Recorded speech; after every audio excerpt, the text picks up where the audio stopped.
Assalamualaikum warahmatullahi wabarakatuh.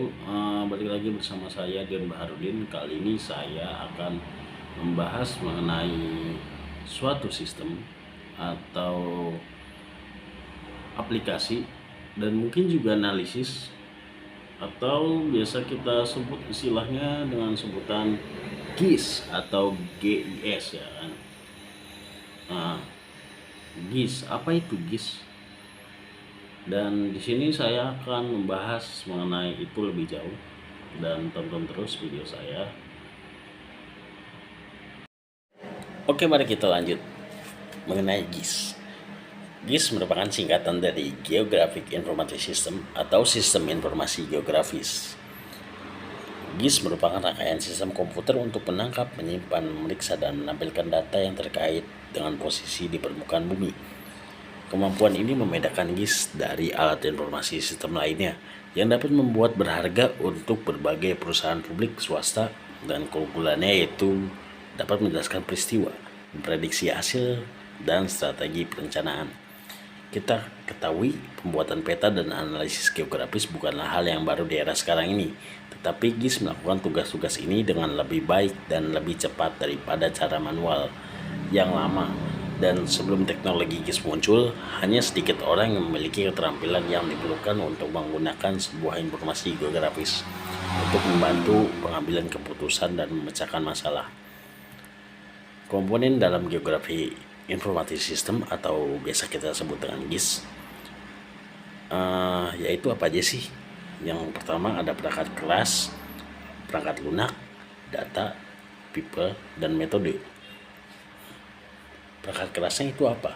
Perangkat kerasnya itu komputer, di mana GIS dapat beroperasi. Saat ini perangkat lunak GIS berjalan pada berbagai jenis perangkat keras, dari server komputer terpusat hingga komputer desktop yang digunakan secara standalone atau dengan konfigurasi jaringan tertentu. Perangkat lunak software, perangkat lunak GIS menyediakan fungsi dan alat yang diperlukan untuk menyimpan, menganalisis, dan menampilkan informasi geografis. Lalu kemudian ada data. Mungkin komponen yang paling penting dari GIS adalah data.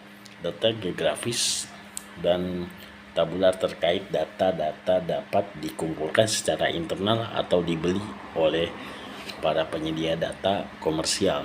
Sebuah GIS akan mengintegrasikan data spesial dan sumber data lainnya, dan bahkan dapat menggunakan sistem manajemen berbasis data tersendiri yang digunakan oleh sebagian besar organisasi untuk mengatur dan memelihara data mereka untuk mengelola data yang lebih spesial.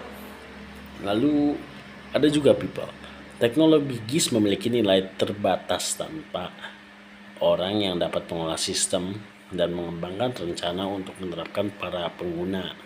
GIS berasal dari spesial atau spesialis teknis yang dapat merancang dan memelihara sistem kepada mereka yang menggunakan untuk membantu mereka melakukan pekerjaan sehari-hari. Lalu metode apa sih yang digunakan oleh GIS? GIS yang telah sukses beroperasi sesuai dengan rancangan, rencana, dan aturan bisnis yang dibangun dengan baik, yang merupakan salah satu upaya implementasi praktik dan bagian model operasi yang unik untuk setiap organisasi.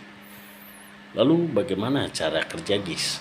GIS menyimpan informasi tentang dunia sebagai kumpulan lapisan telematika yang dapat dihubungkan bersama-sama oleh geografis. Konsep sederhananya namun sangat kuat dan serbaguna.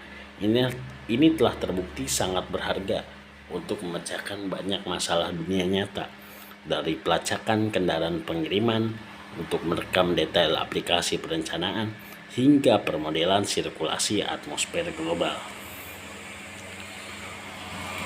Lalu model vektor dan raster GIS.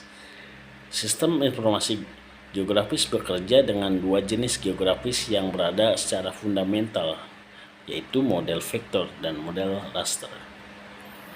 Dalam model vektor, informasi tentang titik, garis, poligon, dekan disimpan sebagai kumpulan koordinat XY. Lokasi fitur titik ini seperti lubang bor, dapat digambarkan oleh koordinat XY tunggal. Fitur linear seperti jalan, sungai, dan dapat disimpan sebagai kumpulan titik koordinator. Oke.